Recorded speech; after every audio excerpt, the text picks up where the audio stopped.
하나님이 오늘 이렇게 말씀을 준비하는데 문득 저에게 영감을 주셨습니다. 설교와 관련되는 영감이었으면 더 좋았겠지만 어쨌든 하나님이 주신 영감을 나누면서 오늘 말씀을 시작하겠습니다. 성경을 봤더니요, 하나님께서 한국을 굉장히 사랑하시는 것 같습니다. 그래서 한국인을 위해서 특화된 선지자들이 굉장히 의외로 많더라고요. 요즘 날씨 굉장히 습하죠. 한국의 무더위를 걱정해주는 선지자가 있습니다. 왜 이렇게 요즘 날씨 습하냐? 습하냐 선지자죠. 한국교회 청년사역은 교회 오빠들이 주도했고요. 또 선지자 중에는 한국교회 교회 오빠에 동참해준 나 오빠다! 오바댜 선지자가 계십니다. 뿐만 아니라 전셋값 폭등으로 이사 많이 다니는 이 젊은 세대들을 걱정해주는 선지자도 있습니다. 또 이사야? 목사가 이런 소리, 이런 아재 개그 하는 것 때문에 뭐라고 하고 싶지만 아주 착하신 성도님 때문에 말도 못하고 그럴 때 대신 돌직구 날려주시는 선지자님도 계십니다. 내가 뭐라 한마디 할게. 학계 선지자가 있죠. 그리고 이 모든 날에 에휴 이러면서 짜증내고 성내하는 요나 같은 또 이런 선지자들도 있는 것입니다.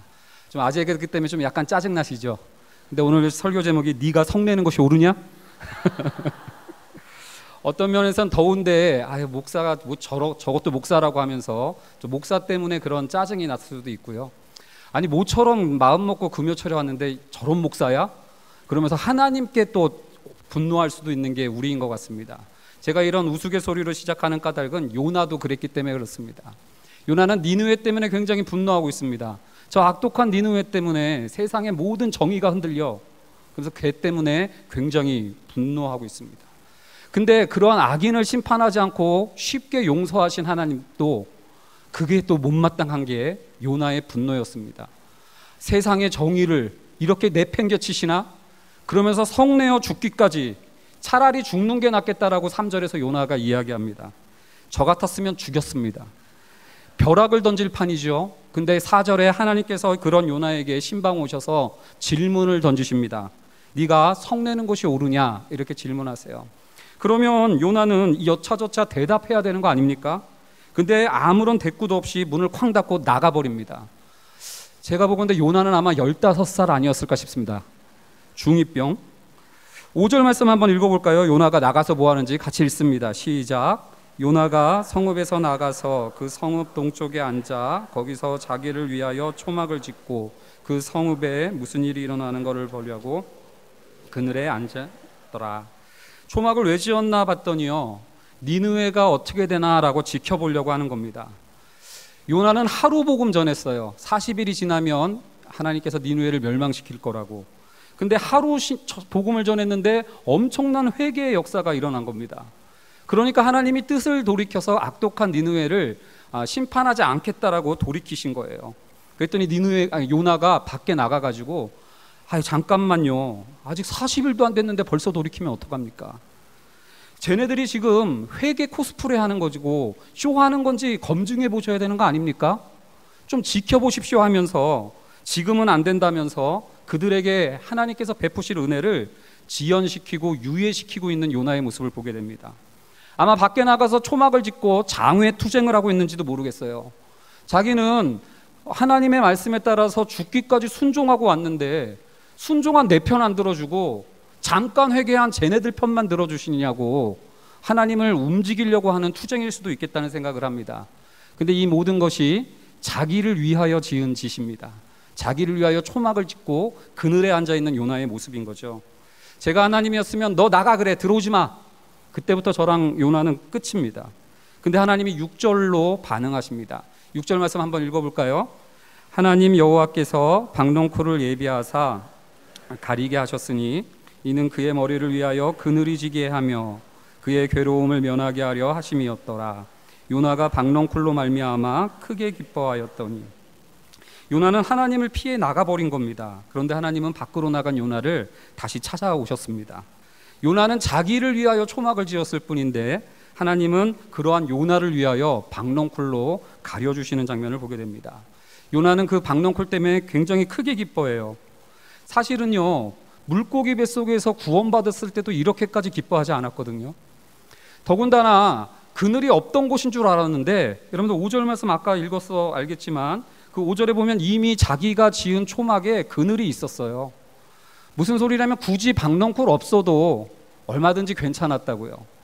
굳이 없어도 되는데 있으면 좀 좋은 은혜가 박넝쿨이었던 겁니다.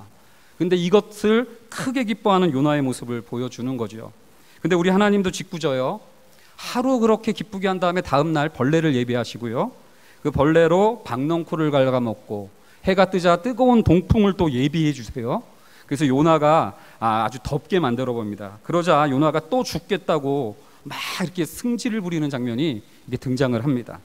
이때 9절이 이젠 굉장히 중요한 충돌이 나타나는 거죠. 한번 읽을까요? 하나님이 요나에게 이르시되 내가 이 박넝쿨로 말미암아 성내는 것이 어찌 옳으냐 하시니 그가 대답하되 내가 성내어 죽기까지 할지라도 옳으니이다 하니라.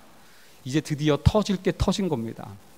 아까 니느웨를 용납한 것 때문에 세상의 정의는 어떻게 되는 겁니까?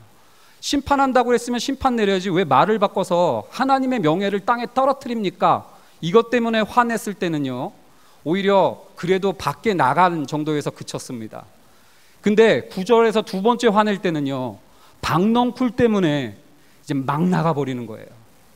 여러분들, 이 장면이 보여주는 이 희한한 그림이 무엇을 보여주는 겁니까? 이 박넝쿨 때문에 얼마든지 하나님을 떠날 수 있다는 사실을 보여주는 거예요. 세상의 불의와 정의라는 큰 문제가 아니어도, 하나님의 명성과 명예 이런 것이 아니어도 요나는 박넝쿨 때문에, 얼마든지 주변에서 흔하디 흔한 박넝쿨 하나 때문에 하나님을 떠나버리는 것을 보여주는 장면입니다. 하나님을 떠나게 만드는 것이 저는 뭔가 크고 거창한 것인 줄 알았는데, 겨우 하룻밤 사이에 있다가 없어지는 이 박넝쿨 때문에도 하나님을 떠날 수 있다는 거죠.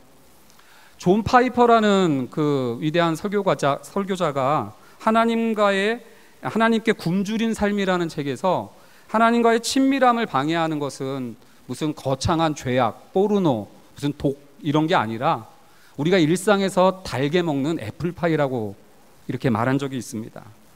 요나는 지금 이 애플파이인 박넝쿨 하나 때문에 하나님을 떠나고 있어요. 요나는 하나님을 박넝쿨로 바꾸었습니다. 요나는 하나님 대신에 박넝쿨을 붙들기 시작합니다. 이렇게 하나님을 대체해버리는 것을 성경에서는, 여러분 한번 따라해 볼까요? 우상이라고 합니다. 저는 우상은 깊은 산 속에, 절 속에 감추어진 것이라고 생각했는데, 오늘 요나서는 우상이 우리 주변에 흔하디 흔한 박넝쿨조차도 우상이 될 수 있다라고 알려주는 겁니다. 사실 박넝쿨은 좋은 거였어요. 그늘도 주고. 근데 이게 우상화될 때 나타나는 현상이 있는 겁니다. 박넝쿨이 우상화되는 첫 번째 증상이 있습니다. 그것은 바로 내로남불의 이분법을 만들어버립니다. 내가 하면 로맨스, 남이 하면 불륜이라는 이 단절된 이분법을 우상이 보여주고 있는 거예요. 그 박넝쿨 할 때 봤더니요, 이렇게 되는 거예요. 요나 자기에게 은혜가 지연될 때는 벌써 뺏어가? 그러면서 박넝쿨 하나 뺏어간 것 때문에 굉장히 못마땅합니다.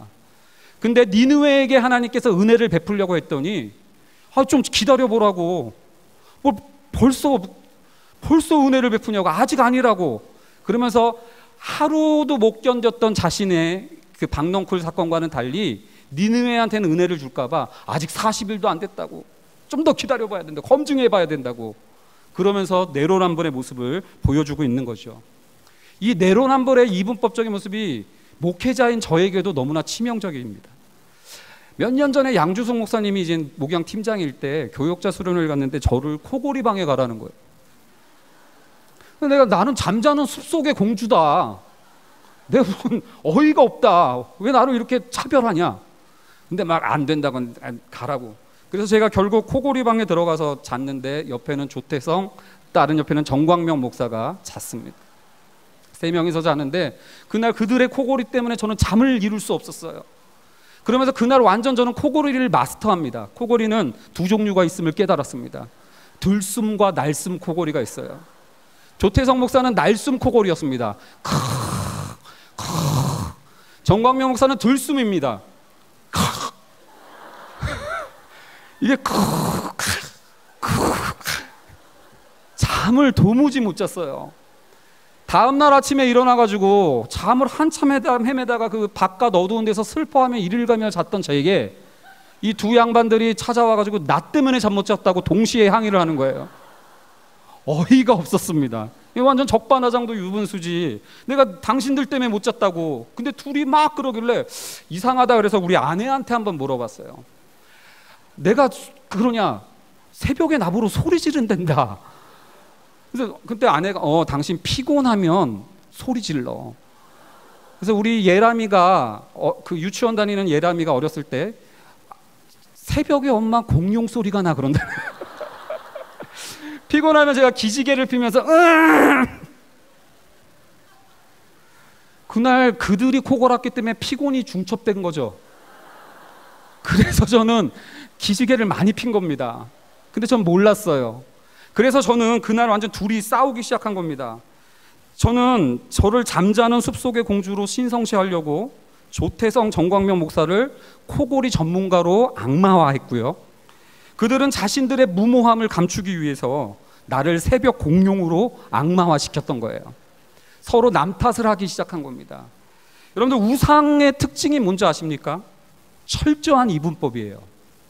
우상 숭배자들은 철저하게 이분법을 구사해요. 하늘과 땅이 완전히 단절돼 있어요.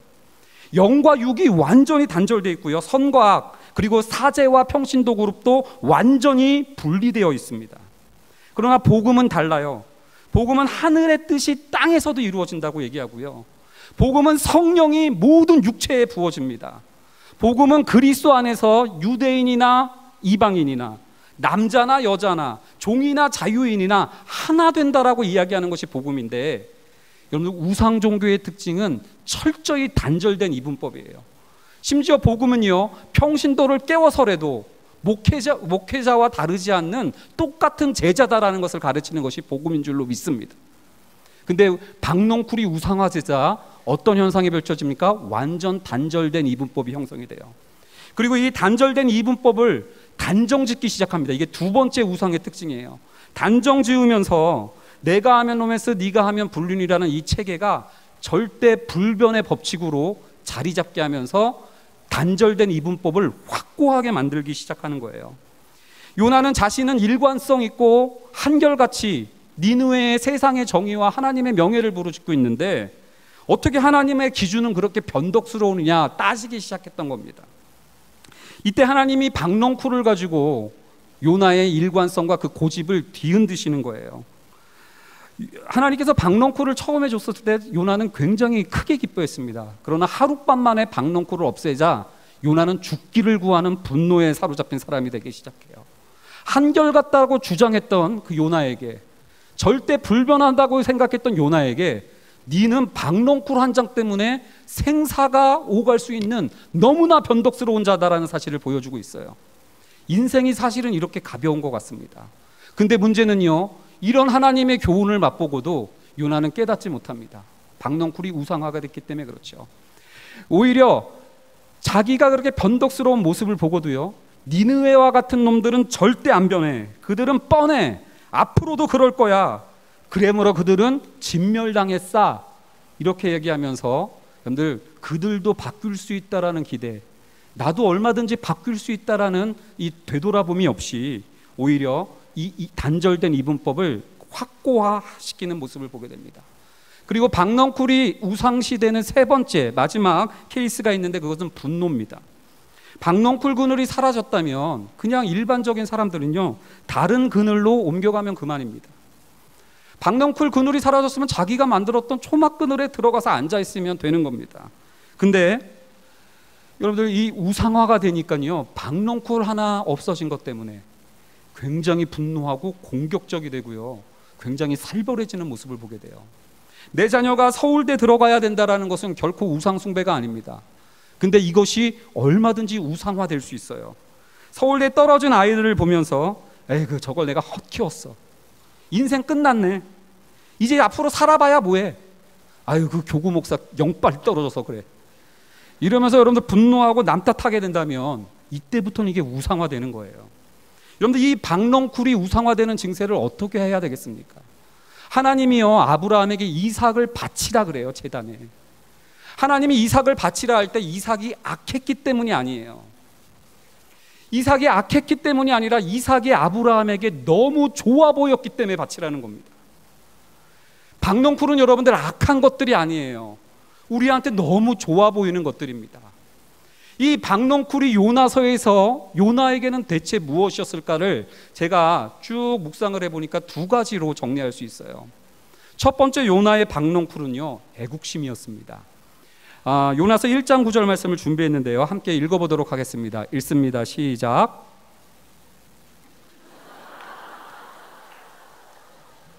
이럴 때 성내어 죽기까지 한다면 이게 바로 이제 우상화된 거예요. 제가 읽어드리겠습니다.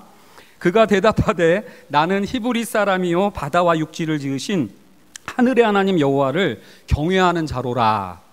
이러한 자기 고백을 합니다. 이방인들 앞에서. 나는 히브리 사람이요 라는 이 민족적인 정체성이 바다와 육지를 지으신 하나님을 경외하는 자라라는 신앙 고백 앞에 고백되어지고 있습니다.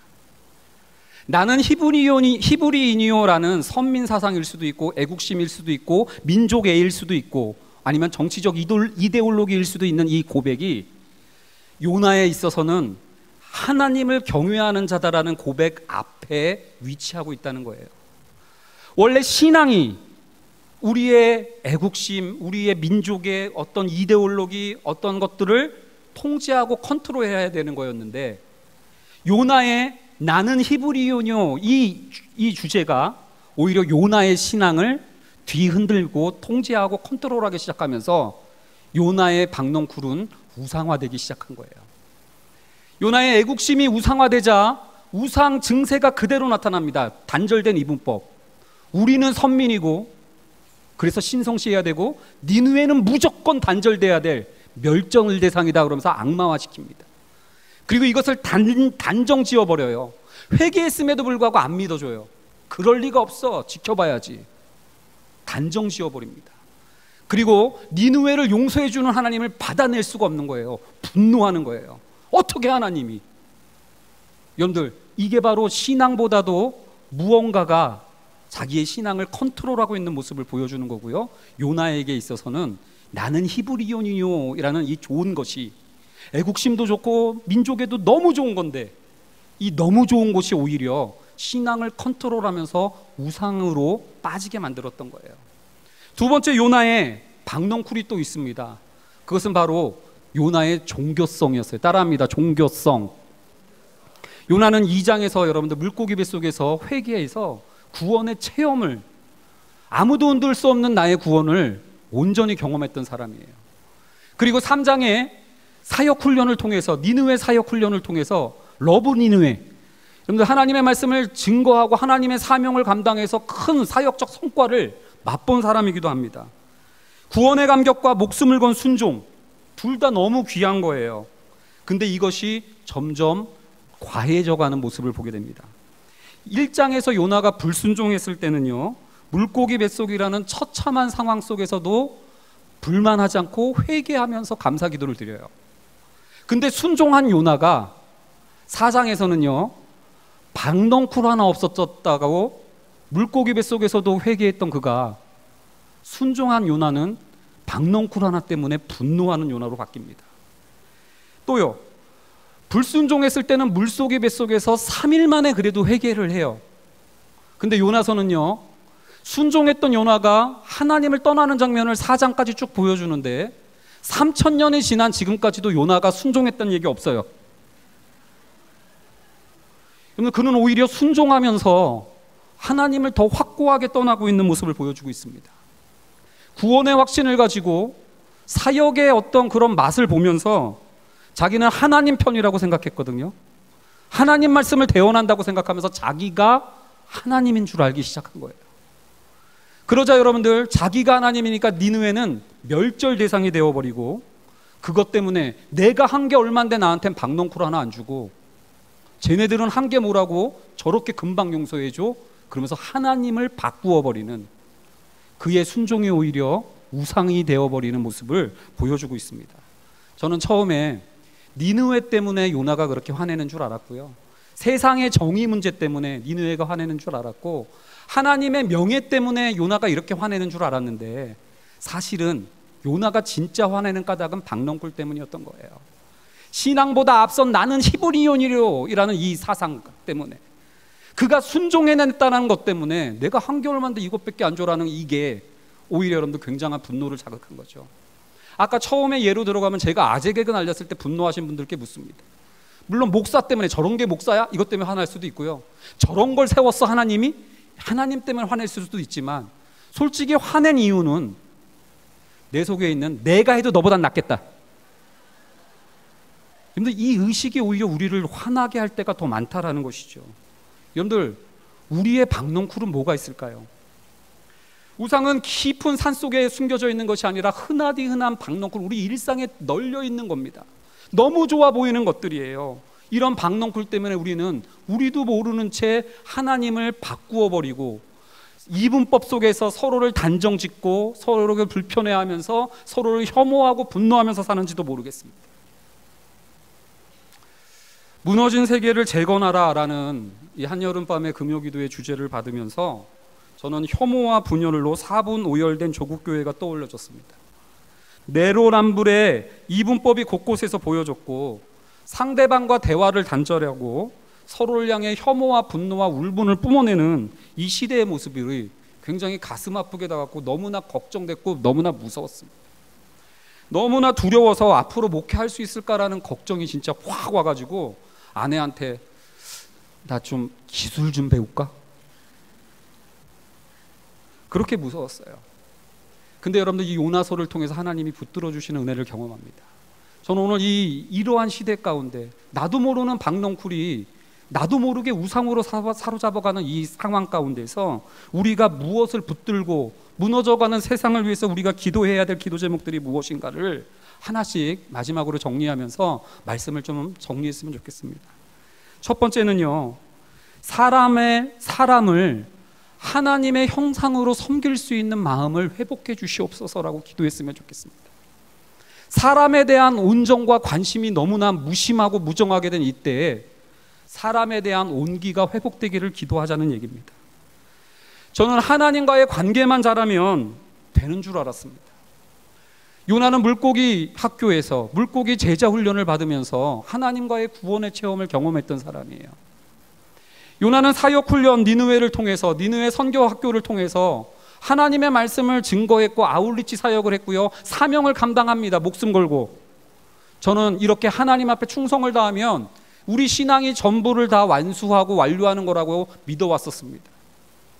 3장까지 이 일을 다 해낸 요나였는데, 그러나 하나님과의 관계는 이렇게 충성스럽게 잘하지만 그의 현실은 뭡니까? 그의 현실은 결국은 관계적인 단절이고 혼자 공동체에서 벗어나서 성읍 바깥에서 작은 초막, 자기를 위하여 초막 하나 짓고 결국은 공동체에서 유리된 채 박넝쿨 하나 때문에 목숨을 걸면서 화내고 말고 하는 이러한 초라한 존재로 물러나게 된 것이 요나의 모습이더라고요.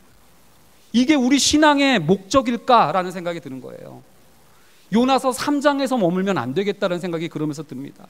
우리는 요나서 4장으로 진전돼야 될 줄로 믿습니다. 요나서 4장은요, 따라합니다. 박넝쿨 학교로 하나님께서 제자훈련, 사역훈련 한 사람들을 쭉 거기까지 이끌고 가는 거예요. 박넝쿨 학교는 뭡니까? 요나서가 어떻게 끝나냐면 박넝쿨을 아끼기 때문에 그것 때문에 목숨 걸고 성내는 것보다 사람을 아끼시는 하나님이 옳은 거 아니냐, 이걸 묻는 거예요. 오히려 박넝쿨 학교는 하나님과의 신앙을, 1:1 신앙을 전부로 하는 성도들을 깨워서 사람을 아끼는 신앙으로 인도해 주시는 겁니다. 우상을 극복하는 비결이 성경에서는요, 하나님이 만든 형상을 섬기면 된다는 거예요. 하나님의 형상을 새기지 말라고 한 까닭, 우상을 만들지 말라고 한 까닭이 있어요. 왜냐하면 이미 만들어낸 하나님의 형상이 있기 때문이거든요. 이미 만들어낸 하나님의 형상이 뭔 줄 아십니까? 사람이에요. 사람을 섬기고 사람을 죽게 하듯 대하고 사람을 하나님처럼 섬기는 것이 이게 예배였던 거예요. 근데 우리는요, 사람을, 하나님의 형상인 사람조차도 이분법으로 나눠버립니다. 성도들은 하나님의 형상이지만 불신자들은 지옥 갈 놈들, 이렇게 골라듣는 거죠. 그러나 우리 주님이 내 이웃을 내 자신과 같이 사랑하라라고 말씀하셨습니다. 내 이웃이 누구든지 네 자신과 너를 사랑하는 것 더도 말고 덜도 말고 똑같이 그를 사랑해라가 주님의 말씀이에요. 따라합니다. 내 이웃을 내 자신과 같이 사랑하라. 근데 우리는 이걸 교묘하게 바꿔버렸습니다. 내 자신과 같은 이웃을 사랑하라. 따라합니다. 시작. 여러분들, 이 차이가 느껴지십니까? 자기랑 비슷하고 자기 마음에 맞는 나와 같은 이웃만 사랑하기로 결정하면서 내 이웃이 누구든지 네 자신과 같이 사랑하라는 말씀을 외면하기 시작하는 겁니다. 요나가 1장에서 여호와의 얼굴을 피했다라는 표현이 나와요. 도대체 여호와의 얼굴을 피한다는 게 뭐죠? 이것처럼 애매하고 막연한 이야기가 어디 있습니까? 근데 요나서 1장에서 여호와의 얼굴을 피하는 것을 니느웨 사람들을 피하는 것으로 이야기하고 있는 거예요. 내 마음에 들지 않는 저 니느웨들을 피하는 모습이 여호와의 얼굴을 피하는 거였습니다. 그리고 내 마음에 드는 다시스라는 사람들만 찾아 나서는 사람들, 더 좋은 목사 설교만 들으려고 하는 사람들 이게 여러분들 골라서 자꾸 그런 사람만 만나려고 하는 게 여호와의 얼굴을 피하는 것이라고 이야기하고 있는 것이죠. 어떤 면에서 우리가 첫 번째 기도합시다. 너무나 사분오열된 이 시대 가운데 니느웨만 추구하며, 아니 다시스만 추구하며 하나님의 얼굴을 피하는 우리가 아니라 니느웨도 하나님의 형상으로 여기며 섬길 수 있는 마음을 허락해 주시옵소서, 이렇게 기도하는 오늘 됐으면 좋겠습니다. 두 번째 기도 제목은요, 나의 옳음과 순종, 정당함도 회개할 줄 아는 그런 우리가 되기를 기도했으면 좋겠어요. 저는 그동안 저 사람이 늘 잘못했고 저 사람들이 무지했기 때문에 요즘 시대가 이렇다라고 하면서 저들의 회개를 요청했고요, 그들이 늘 굴복하기를 원했어요. 근데 요나서는 불순종한 요나가 하나님을 피하고 있음을 보여주는 것보다 더 많은 분량을 순종한 요나가 하나님을 피하고 있는 것으로 보여주고 있습니다. 요나서는요, 불순종한 요나가 그 순종해야 하는 것 이상의 에너지를 순종한 요나가 회개해야 된다라는 메시지로 연결하고 있더라고요. 미국의 대문호 마크 트웨인이라는 사람은 우리가 곤경에 빠지는 건 뭔가를 몰라서가 아니라 뭔가를 확실히 알고 있다는 착각 때문이다라고 얘기를 했습니다. 우린 늘 상대방이 개념이 없다고, 무지하다고, 그래서 네가 꿇어야 된다고, 네가 바뀌어야 된다고, 네가 회개해야 된다고 얘기를 했죠. 그러나 요나서를 통해서 정말로 이 시대의 분열을 바꿀 힘은 뭐예요? 내가 옳다고 생각하는 그 사람이, 내가 지금 순종하고 있다라는 것이, 그리고 내가 정당하다고 확실하게 느끼는 이 순간 우리가 회개해야 되겠다라는 생각을 하게 되는 것입니다. 이런 묵상 가운데 신약의 성경을 보니까요, 자기 죄만 회개하는 게 아니더라고요. 자기 의도 회개를 시켜요, 주님이.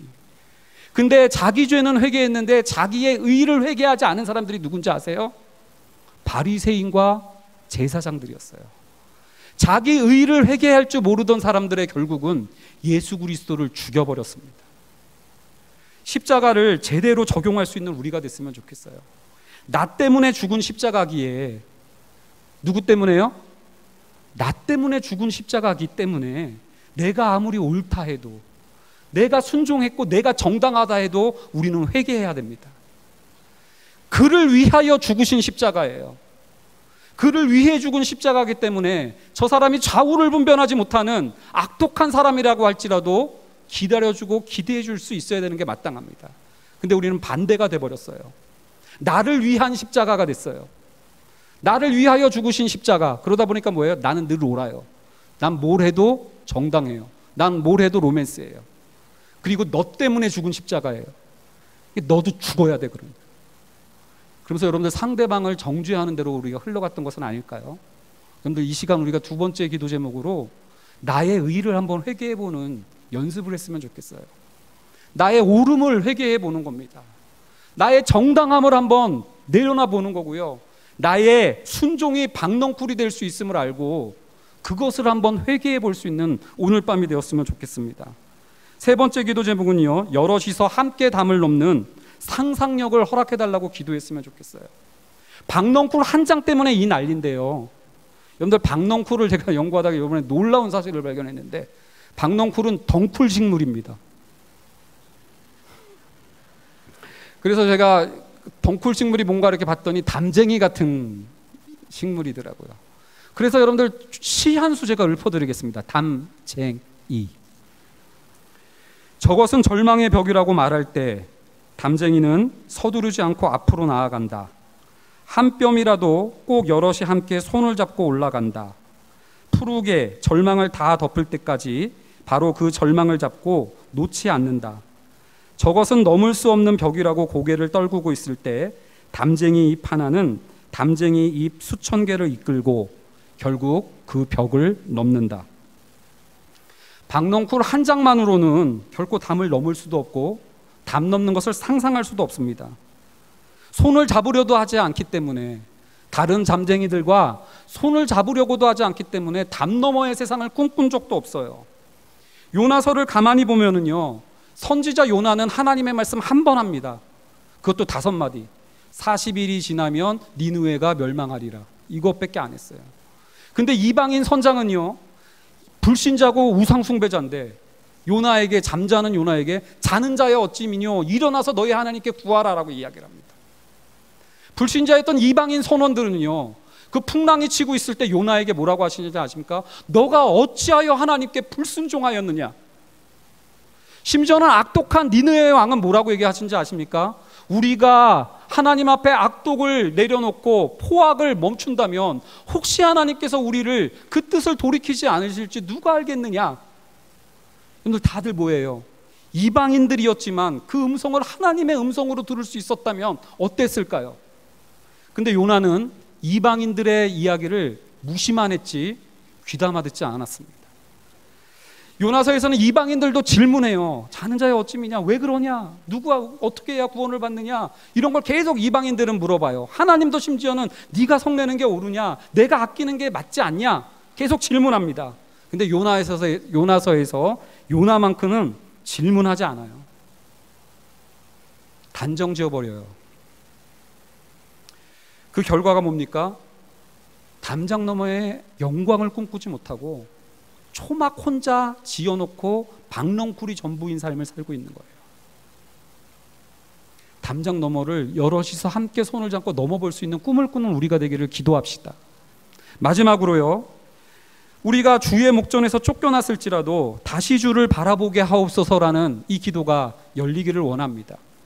여러분, 요나서 2장 4절 한번 읽어볼까요? 2장 4절 말씀 읽습니다. 시작.